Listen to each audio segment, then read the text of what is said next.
रोशनी का कारवां। इस कार्यक्रम के प्रस्तुत करता है टेक महिंद्रा फाउंडेशन और स्कोर फाउंडेशन। ये है रोशनी, रोशनी, रोशनी का कारवां। रोशनी जो करती है अंधेरे को दूर, रोशनी जो लाती है दिल में नूर, रोशनी जो दिखाती है रास्ता। आई वे, ये है रोशनी का कारवां। आपका स्वागत है आई वे ये है रोशनी का कारवां में। मैं हूँ सलीमा रजा। आपको शायद याद होगा पिछले हफ्ते हमने ये कोशिश की थी कि दृष्टिहीनता से जुड़ी कुछ आम गलत फहमियों को दूर करें, जिसका मकसद ये है कि दृष्टिहीन लोगों का सोशल इंक्लूजन समाज में बढ़ सके। दोस्तों, इस उद्देश्य को पूरा करने के लिए दो तरफा प्रयास जरूरी है। अभी कुछ ही दिन हुए मैंने फॉरेस्ट चर्च की एक प्रेयर पढ़ी थी जो सिंपल बट मीनिंगफुल है। उन्होंने कहा, oh God, let me do what I can, let me want what I have, let me love what I am। यानी ऐसा सामाजिक समन्वय तभी होगा जबकि दृष्टिहीन लोग भी अपनी कुछ जिम्मेदारियों को प्रोएक्टिवली निभाएं। इस विषय को लेकर आज रोशनी का कारवां में हम कई लोगों के विचार और अनुभव आप तक पहुंचाएंगे। हमारे और आपके दोस्त जॉर्ज इब्राहिम इनसे बातचीत कर रहे हैं। जिंदगी कैसी है पहेली, हाय कभी तो हंसाए कभी ये रुलाए। जी हाँ, ये दुनिया, ये जिंदगी खुशी और दुख का बहुत ही खूबसूरत मिश्रण है। किसी महापुरुष ने कहा था, my object in life is to maximise happiness. हमारी दुनिया यानी कि हमारे सामाजिक, पारिवारिक और व्यावसायिक जीवन और कई ऐसे दृष्टिहीन लोग हैं जो अपने दुनिया और समाज में बहुत ही खूबसूरती से घुल मिल गए हैं। पिछले दिनों में हमने कई ऐसे दृष्टिहीन लोगों से बात किया है। Come let's listen to them. ये समझना जरूरी है कि समाज की हमसे क्या अपेक्षाएं हैं। तो एक बार ये बात साफ हो जाती है तो वही सारी अपेक्षाएं आप अपने आप से जोड़ो कि समाज को यही सारी अपेक्षाएं मुझसे भी हैं और उन अपेक्षाओं को पूरा करने के लिए अपने आप को आगे किया जाए। यदि मेरे पास समाज को देने के लिए कुछ भी है, अगर ज्ञान है या मैं कोई किसी चीज में भाग लेके उस चीज को आगे बढ़ावा दे सकती हूँ या मैं अपने ऑफिस में अच्छा काम कर सकती हूँ, और जब हम दे सकते हैं तो समाज अपने आप हमें अपना एक हिस्सा बना लेता है। इसके बारे में हम कहना चाहेंगे कि ब्लाइंड लोग जब अपना परफॉर्मेंस लोगों को सामने दिखा सकता है तब इज्जत मिलता है। अगर आपको पता है कि मैं अलग हूँ दूसरों से और कम नहीं हूँ, तो ये ऑटोमेटिकली लोग भी आपको एक्सेप्ट करेंगे। आपके अंदर वो आत्मविश्वास होगा, क्योंकि जब तक आप पहले अपने आप को एक्सेप्ट नहीं करोगे तो बाकी लोग आपको एक्सेप्ट नहीं कर पाएंगे। माना हो तुम बेहद हंसी, ऐसे बुरे हम भी नहीं। जी हाँ, हम भी किसी से कम नहीं। बचपन में हमारे दादाजी कहा करते थे, you've got to be independent, और आपको जिम्मेदारियां भी लेना है। चलिए सुनते हमारे दोस्त इस बारे में क्या कहते हैं। चाहे बहुत छोटी इनिशिएटिव हो, लेकिन उस छोटी इनिशिएटिव को लेने से आपका कॉन्फिडेंस बढ़ेगा, साथ में और लोगों का कॉन्फिडेंस बढ़ेगा कि भाई हम कुछ ना कुछ तो इसको सौंप सकते हैं। इसमें दो चीजें, एक तो आप अपने लिए स्वतंत्र बनने की जरूरत है, दूसरा है कि आपके जो शुभ चिंतक हैं, जैसे आपके माता पिता, आपके रिलेटिव्स, तो इसलिए हम सिर्फ हमारे लिए नहीं बल्कि उनके लिए भी ये करके दिखाना जरूरी कि हम अपने आप जी सकते हैं, हम अपना खुद का फाइनेंस मैनेज कर सकते हैं, खुद अगर चाहिए तो शॉपिंग कर सकते हैं। उनको लगेगा कि इनसे कुछ भी हो सकता है, भले ही वो थोड़ा अलग है, तो उसका काम करने का ढंग थोड़ा अलग हो सकता है, लेकिन वो उतनी ही चीजें कर सकता है जो हम कर सकते हैं। काफी लोग ऐसा सोचते हैं कि पर्सन विद डिसेबिलिटी मतलब बहुत ज्यादा मदद चाहिए होगी, और कुछ लोग यही सोचकर कई बार आगे नहीं भी आते हैं। लेकिन ऐसा नहीं होता कि हम डिपेंडेंट रहते हैं, हम इंटरडिपेंडेंट बन के फिर रहते हैं। अगर हम खुद मॉडल करें, खुद दर्शाएं, अपने पर्सनल काम खुद कर सकते हैं, यहाँ इधर उधर आ जा सकते हैं। पापा कहते हैं बड़ा नाम करेगा, बेटा हमारा ऐसा काम करेगा। हाँ दोस्तों, तो हमारे लाइफ बनाने में हमारा परिवार का बहुत ही बड़ा हाथ होता है। इसी प्रकार हम दृष्टिहीन लोगों के सामाजिक जीवन बनाने में भी हमारा परिवार का बहुत ही अहम रोल होता है। मेरे परिवार वालों ने मुझे कभी ऐसा महसूस नहीं होने दिया कि मैं अलग हूँ और मुझे अलग तरीके से ट्रीट करना है। मुझे मौका दिया खुद एक्सप्लोर करने का, खुद अपने आप चलने फिरने का, घूमने का, खेलने कूदने का, और अपने घर के आसपास जो फ्रेंड्स लोग रहते हैं सब साइटेड लोगों के साथ मिक्स होने का। देखिए, परिवार तो हमारी बुनियाद है और हमारे देश में, हिंदुस्तान में तो और भी ज्यादा परिवार का जो भूमिका है वो मतलब आदमी को बना भी सकती है और तोड़ भी सकती है। ये तो हम बहुत बार देख चुके हैं। तुम कितनी खूबसूरत हो, ये मेरे दिल से पूछो, इन धड़कनों से पूछो तुम। दोस्तों, सभी के तरह हम दृष्टिहीन लोगों को भी अपने शारीरिक खूबसूरती, फिजिकल फिटनेस और बॉडी लैंग्वेज पे ध्यान देना जरूरी है। An English poet had once said, "A thing of beauty is a joy forever." मैं नहीं कहती कि बहुत हाई फैशनेबल बन के रहो, बल्कि एक नीट अपीयरेंस और एक साफ सुथरी अपीयरेंस होनी बहुत जरूरी है, जिससे कि आपको सोशली एक्सेप्ट किया जाता है।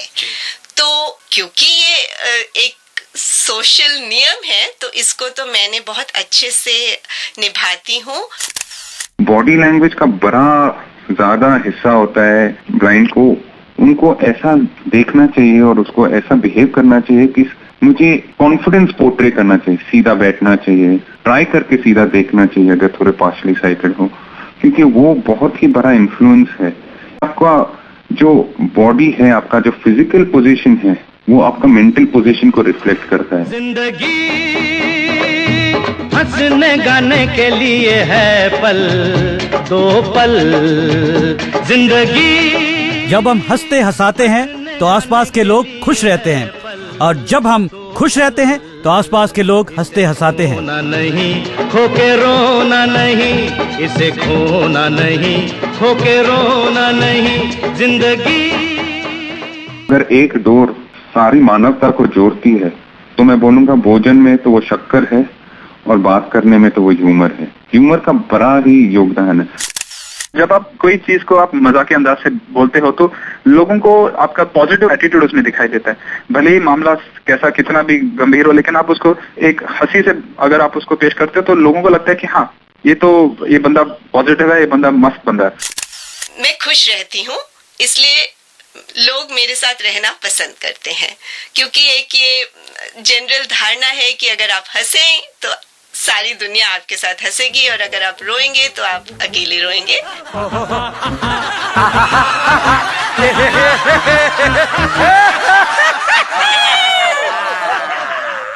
ला ला ला ला ला ला ला।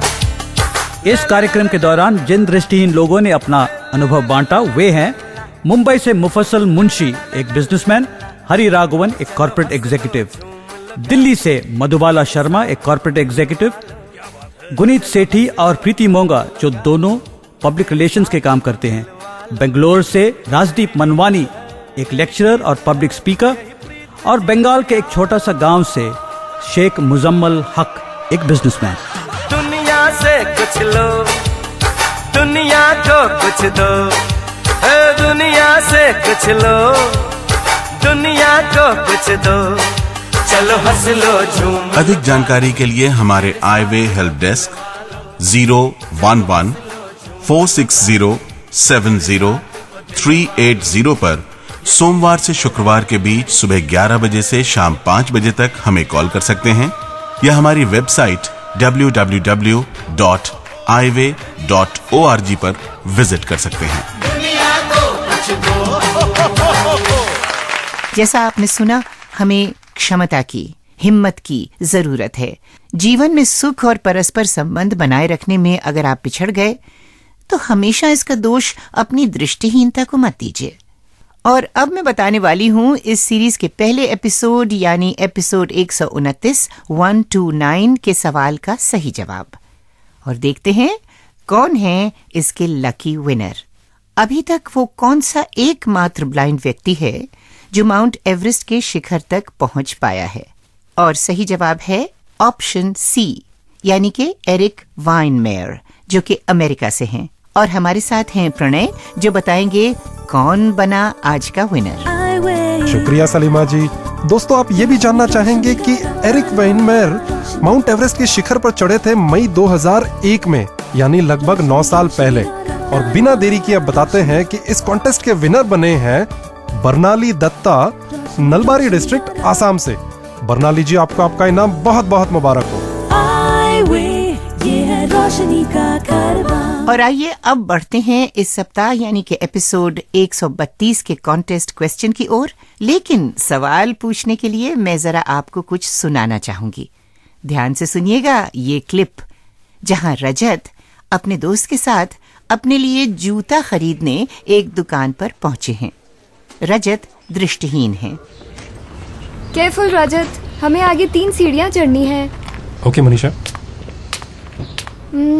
हाँ, यहाँ लेफ्ट साइड पर कुछ जगह खाली है। Come, let's sit. हाँ जी, आप किस टाइप का शू खरीदना चाहेंगे? भाई साहब, शूज मेरे लिए चाहिए प्लीज। मेरे लिए कोई स्पोर्ट शूज बताइएगा। हाँ, ये देखिए, बढ़िया क्वालिटी एंड फास्ट क्लास। ये ट्राई करो रजत। हाँ, इसकी फिटिंग भी ठीक है और छूने से मजबूत भी मालूम होता है। क्या कहती हो मनीषा? हाँ, और इसका सोल भी कुशन्ड है तो काफी कंफर्टेबल रहेगा। कितना है भाई साहब इसका प्राइस? ये 600 का है। 600? ये तो बहुत ज्यादा है। मनीषा, ये क्या फिक्स प्राइस शॉप है? नहीं, यहाँ तो सभी बार्गेन कर रहे हैं। अरे भैया, 600 तो कुछ ज्यादा ही बता रहे हैं आप। सही लगाइए ना इसका। अरे क्या बात कर रहे हैं आप? हाँ, इसका क्वालिटी भी तो देखिए ना। नहीं, ये जूते के लिए 500 ठीक रहेगा। अरे भाई साहब, आपसे कमाना हमारा लिए पाप होगा, पाप। चलिए आप 550 दीजिए, 550। हम भी समझ लेगा कि हमने दिन भर में एक पुण्य का काम किया। दोस्तों, आपने भी कभी खरीदारी करते समय अपने दृष्टिहीन होने के कारण दुकानदारों से ऐसा एहसान जताने वाला व्यवहार महसूस किया होगा? वो बात, वो डिस्काउंट जो आपने दृष्टिहीनता के कारण नहीं मांगा, बल्कि किसी भी अन्य कस्टमर की तरह ही मांगा था। तो हमारा आज का सवाल है कि अगर ऐसे समय में आप रजत की जगह होते तो इस पूरे वाकये को कैसे संभालते? कैसे अपनी बेसिक ह्यूमन डिग्निटी, आत्मसम्मान के साथ डील करने की कोशिश करते? आपके द्वारा भेजे गए कुछ चुनिंदा बेस्ट आंसर्स में से हम एक लकी ड्रॉ करेंगे और जिसका नाम निकला वो बनेंगे हमारे एपिसोड 132 यानी 132 के विनर। आप SMS या ईमेल के जरिए अपना जवाब हमें भेज सकते हैं 7 दिनों के अंदर। SMS या ईमेल करने के लिए सबसे पहले लिखें VB, फिर आज का एपिसोड नंबर और आपका जवाब अपने नाम और पते के साथ। हमारा ईमेल आईडी है radio@iway.org यानी radio@EYEWAY.org और SMS के लिए हमारा नंबर है 09968329329 यानी 9968329329। और हाँ, खास आज के सवाल के लिए आप हमें पत्र से भी जवाब दे सकते हैं, लेकिन 7 दिनों के अंदर। हमारा पता है प्रोग्राम आई वे ये है रोशनी का कारवां, care off score foundation, post box number 3903 3903, new Delhi 110049 110049। रोशनी का कारवां जारी रहेगा और हम आपसे फिर जरूर मिलेंगे अगले सप्ताह। सलीमा रजा को तब तक इजाजत दीजिए। ये है रोशनी का कारवां। इस कार्यक्रम के प्रस्तुतकर्ता थे टेक महिंद्रा फाउंडेशन और स्कोर फाउंडेशन।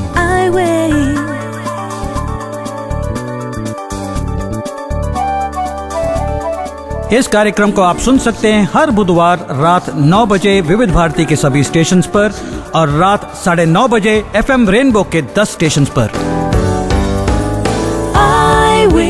ये है रोशनी का कारवां।